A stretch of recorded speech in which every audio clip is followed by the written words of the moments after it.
Hey guys, it's Josh with Budget Mechanic. Today I've got a 2005 Hyundai Elantra that's got a coolant leak. The owner said that it was pouring out from under the front of the car. I haven't looked at it yet, so why don't you join me and we'll figure it out. Alright, first things first, let's just take a little look and see what we can find under this hood before we start it up. Just to confirm, I'm going to check in the radiator, and yes, there's no coolant that I can see, so this radiator is probably empty or close to empty. And I'm also looking at the reservoir here, and that's completely empty. So I think it's definitely a coolant problem. First thing I notice when I open the hood is I've got dried coolant. It looks like spraying all around this area. When coolant dries, it kind of has a white residue usually. So I know that it's probably something in this area, not necessarily going to be like a water pump over there or a coolant line in the back. Most likely it's going to be something up here. Other thing I'm seeing is I'm seeing a lot of coolant sitting on top of the radiator right along the seam all the way around. It's sitting in this radiator mount. So that either means that it's spraying like crazy everywhere, or the top of the radiator itself could be leaking.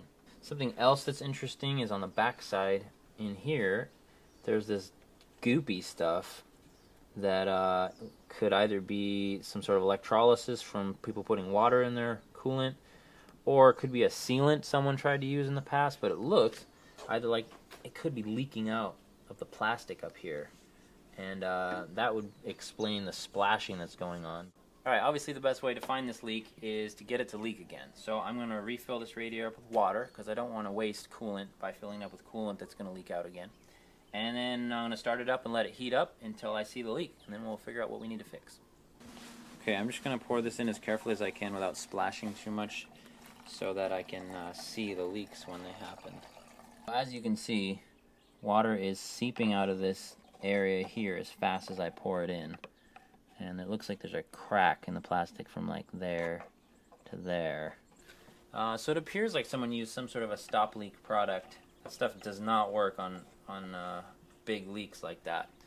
Okay, so that radiator was definitely bad. It's time for a new one. So we're going to order that up, and please check back with us, and we're going to make a video on how to put that in. In the meantime, go ahead and subscribe if you haven't already. That way you'll know the moment that video goes up. Thanks for watching.